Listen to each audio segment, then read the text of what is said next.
Jeff dug through his pockets for a bit.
Beck took a long breath, then gave a firm nod.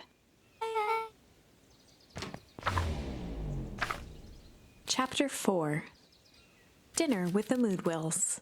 Ilona Moodwill was worried about change. A gardener at heart, she understood the necessity of change, relied on it even. But there was a difference between the controlled world of her plants and this cluttered cottage in a strange town. Almost done. Nellie was a blur of activity, digging through boxes. Sorry, love, couldn't find the dishes. We'll have to make do with paper plates. Dinner went by without much conversation. As she watched Beck and Luca finish up their pizza, Ilona let herself relax into the chair. The things she cared about were still here. Nellie finally had the job of her dreams. Beck was beginning to take root. Ilona's task was simply to tend to them. She could do that.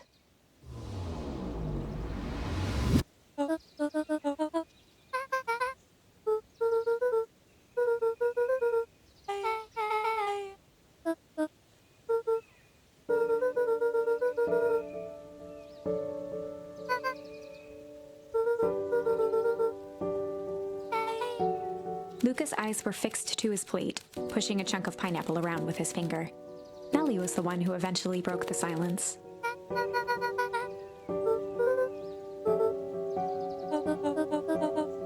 Ilona nervously gestured toward the boxes.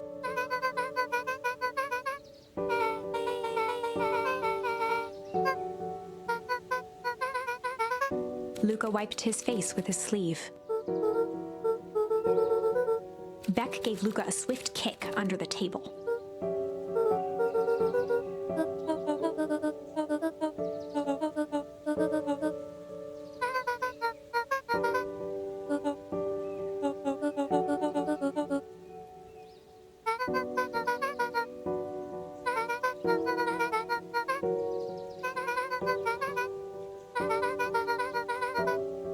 Luca glanced over to Beck.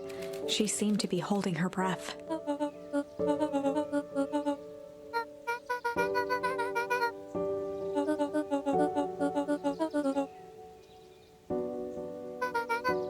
Beck slammed her fist into the table, perhaps harder than she intended.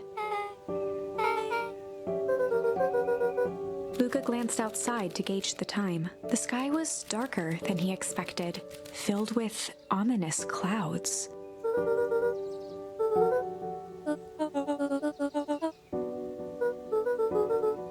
Luca wiped his mouth one last time with his napkin and started to get up.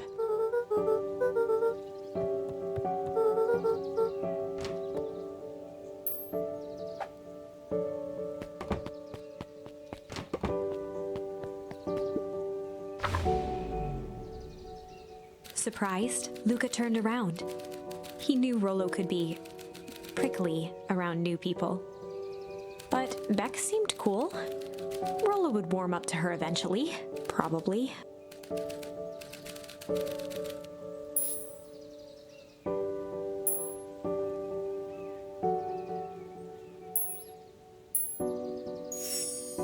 Luca began to respond, but the sky answered for him as the clouds above began to break, revealing patches of star-filled summer night. Moonlight filtered down, shimmering in the treetops.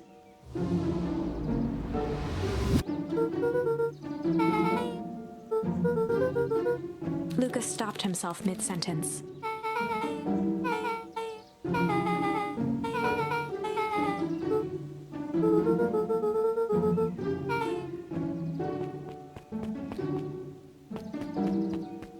Luca saw Beck skulking by the gate.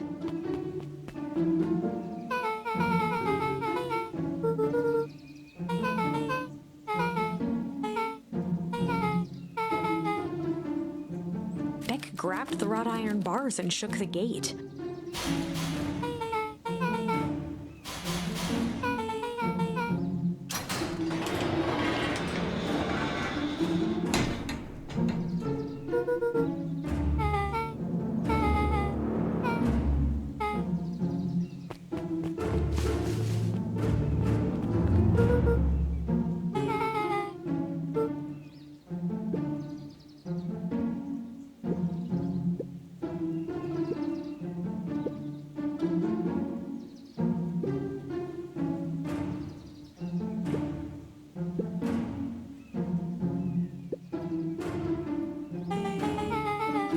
Beck's voice was an excited whisper.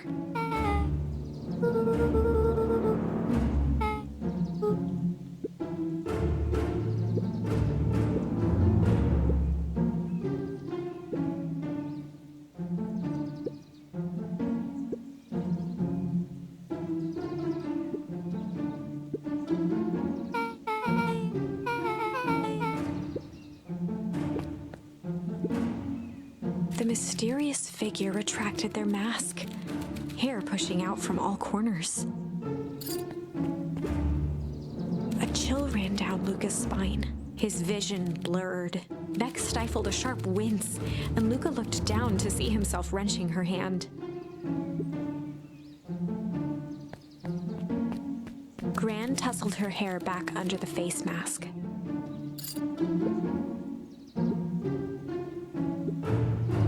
Gran gave Eris a curt nod and disappeared into the night.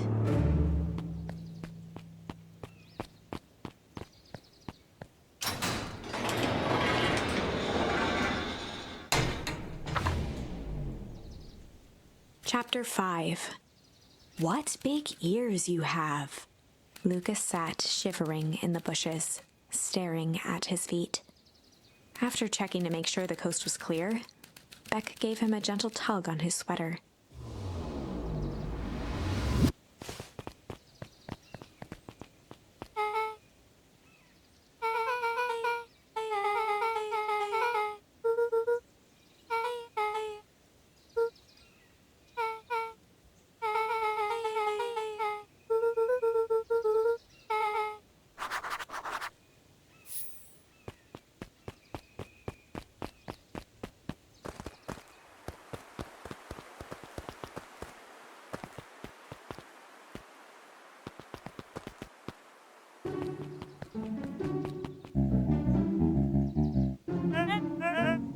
The clipboard finished writing with a scratchy flourish and looked up. Mr. Nuncreed, arms crossed over his paunch, gave an exhausted sigh.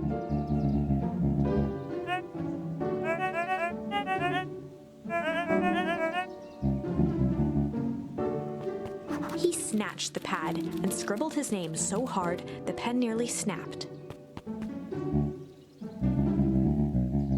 The clipboards looked at each other for a moment, almost pondering the possibility, then broke into laughter as they walked away.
Luca wrapped some tape around the hook.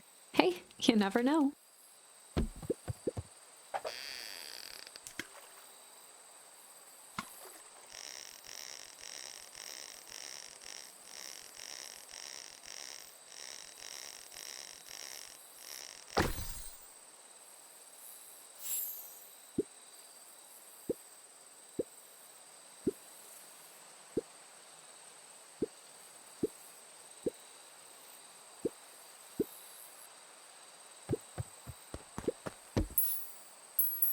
Luca placed a sinker on the line. Sometimes the best stuff is at the bottom of the pond.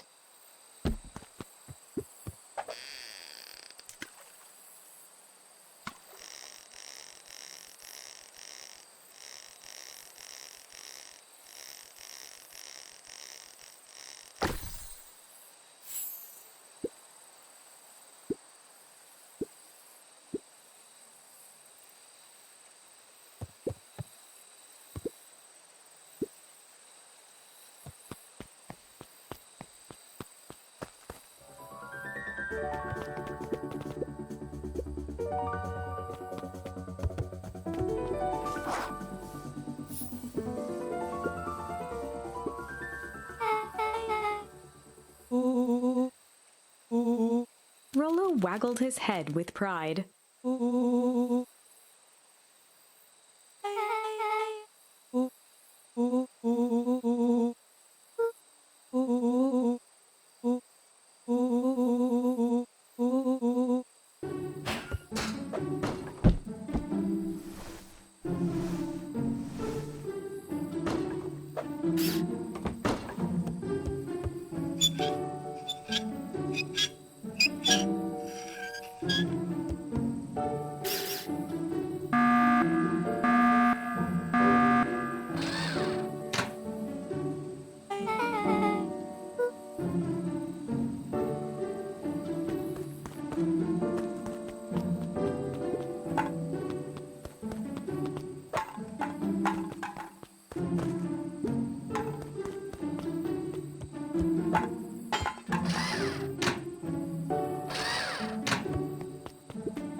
breathed in a long breath.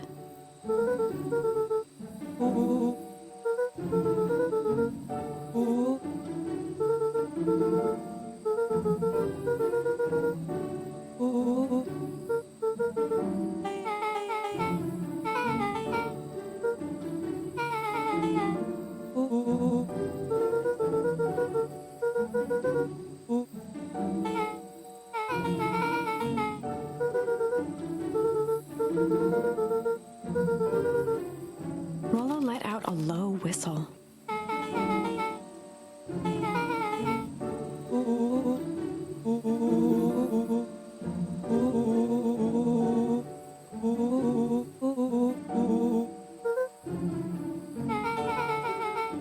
Rollo and Luca shot back a look.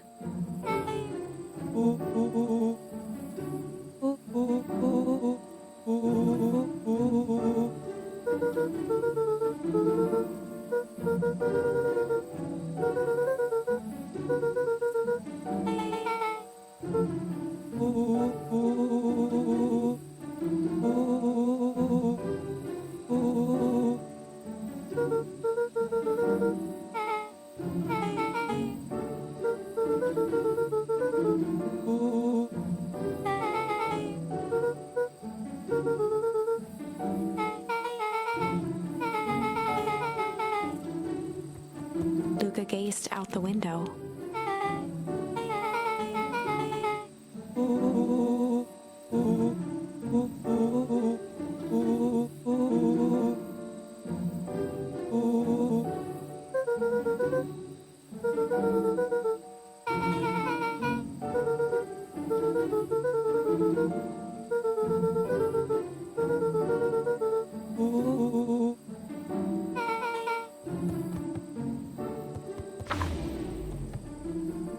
Chapter 6. Secret Lair. Summer forged ahead, but the nights only seemed to grow colder. Luca walked home slowly under the pale starlight, cautious to avoid any more surprises lurking in the shadows. Reaching home, he slipped quietly into bed, half dreading what they might discover the next day.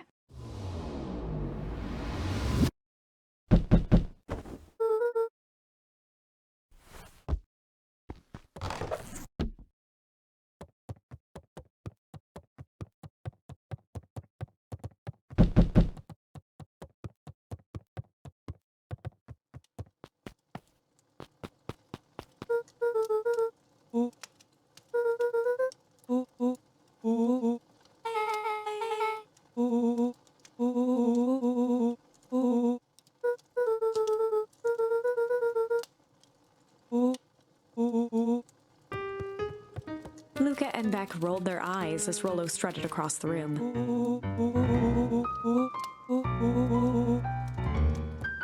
Rollo flung open the cabinet with confidence. He coughed as a veil of dust hit his face.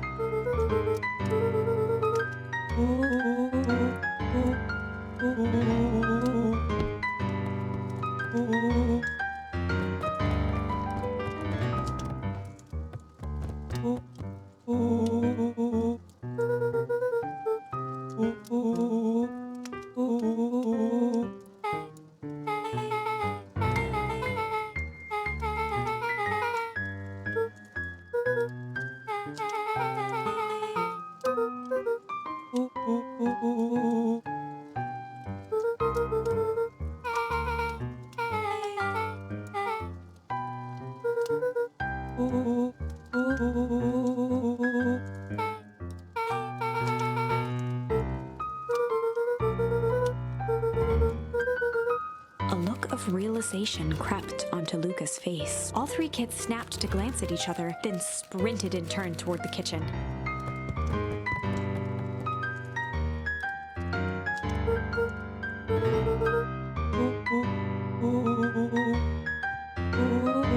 Before he could finish, Luca scrambled up Rollo's back.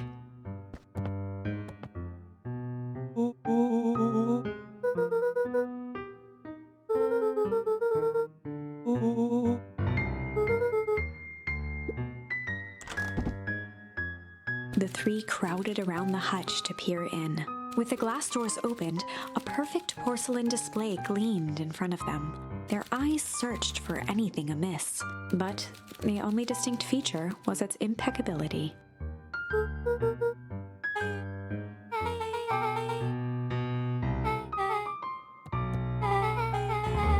As Beck pulled on one of the teacups, it slanted forward with a hollow click. The entire hutch began to rustle and slide under its own power.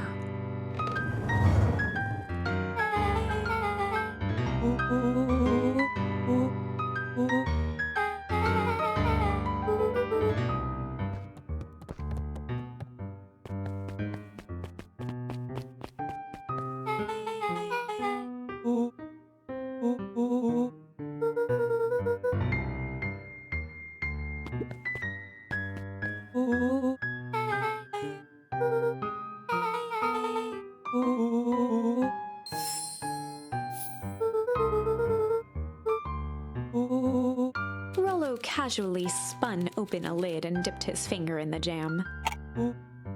He smacked his lips. Rollo plunged his hand in the jar, fishing out a soggy slip of paper. Rollo offered the slimy note to Luca and licked his fingers clean.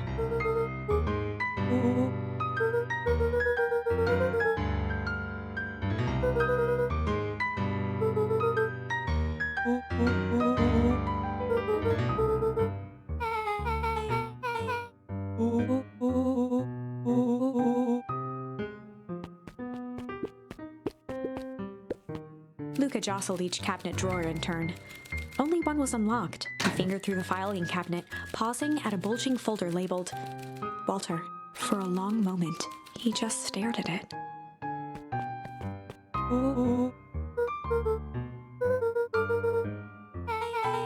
Luca nodded and caressed the label with his thumb. Rollo swiped the folder from the drawer and began leafing through the pages. He whistled to himself, barely looking at the text.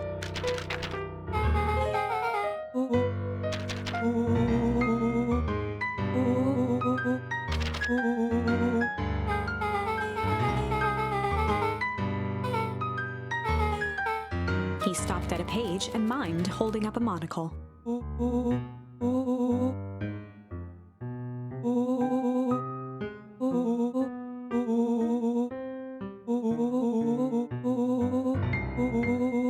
Rollo looked up with heightened surprise.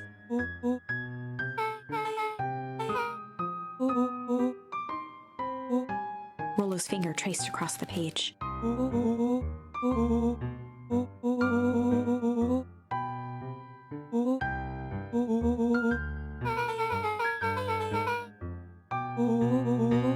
Rollo scanned through several more pages.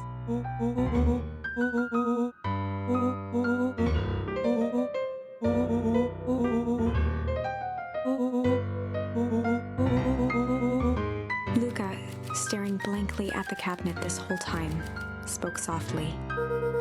Rollo rustled the folder, trying to loose more pages. Luca frantically shoved the remaining cabinet folders, trying to find another labeled Walter.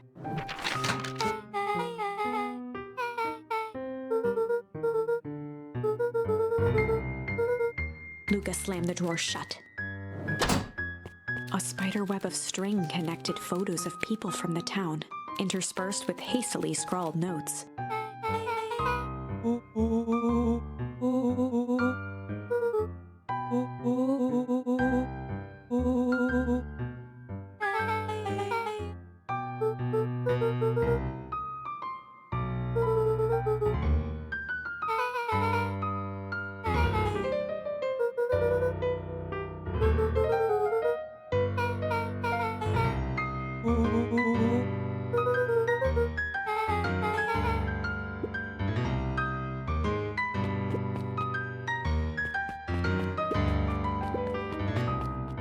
They crowded around a worn-down old map of Beacon Pines.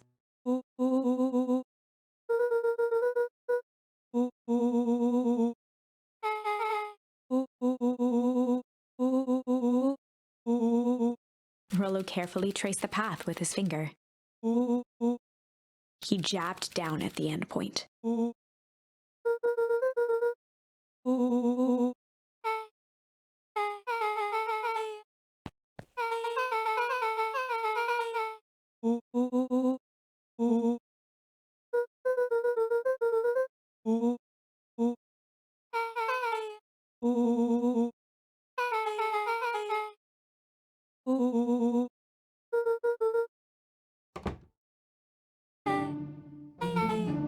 Luca looked up from the map.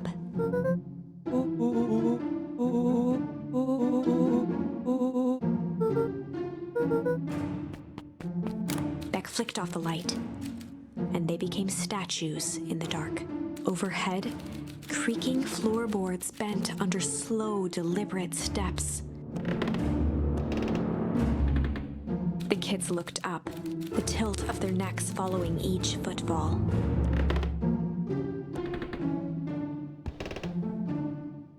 Then suddenly, it stopped. Without realizing, they'd been holding their breath. All three exhaled shakily and glanced at each other.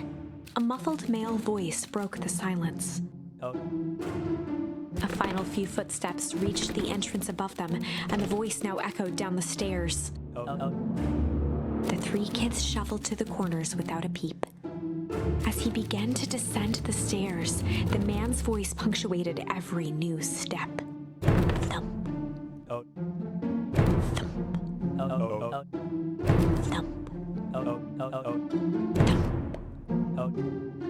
Thump. At the bottom step, the man paused, squinting to search the room for signs of life. Rollo shifted suddenly. Luca gave him an intense, chastising look and whispered through clenched teeth. It was too late. Rollo was already inching toward the stairway. He screeched as he charged toward the shadowy figure. With all his weight, Rollo tackled the man to the ground. From the dark corner, they saw something move.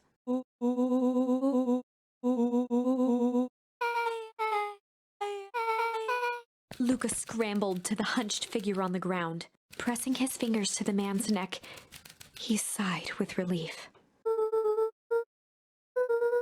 As Beck flicked back on the light, Luca and Rollo both gasped in stereo. Chapter 7. The Interrogation of Hiram Tolliver. Still unconscious, Mr. Tolliver slumped heavily in a shoddy old chair. His hands were bound with rope, his feet tied with some loose string. The kids huddled in a circle, discussing their plan. One thing was certain, they couldn't just let Mr. Tolliver go. They needed to know what he was doing in Luca's house. After some deliberation, it was decided.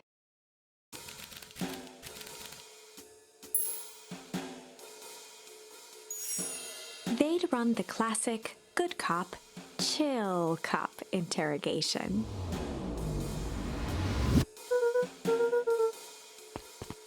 Luca walked calmly to the light switch, flicking it off and on a few times. Mr. Tolliver shook his head, gathering his wits. He looked over to find Luca, who returned a calming grin.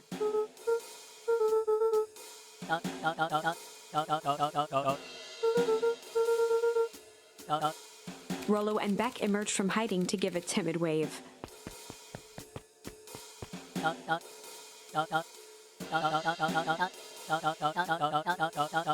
Luca glanced over to Rollo and Beck, who replied with skeptical looks.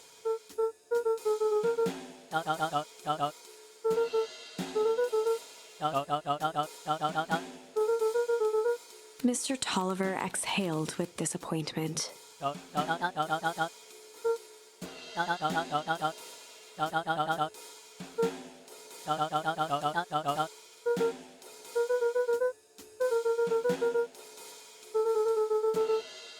Luca gestured to the corner.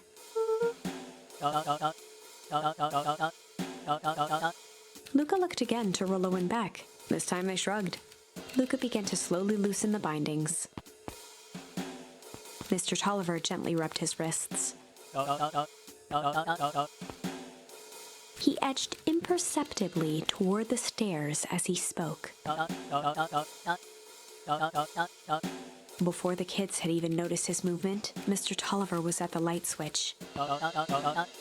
He punctuated his final words by flicking the switch and rushing up the stairs.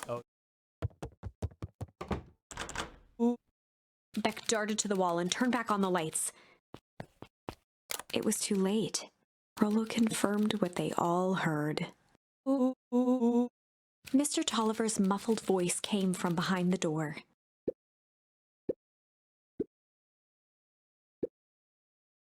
They looked bewildered at each other.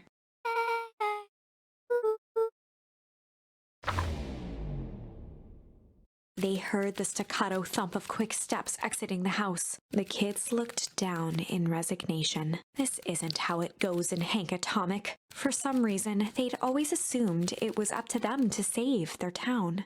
Luca opened his mouth, hoping to conjure some magical words to make this right. Only a hollow croak escaped. The end.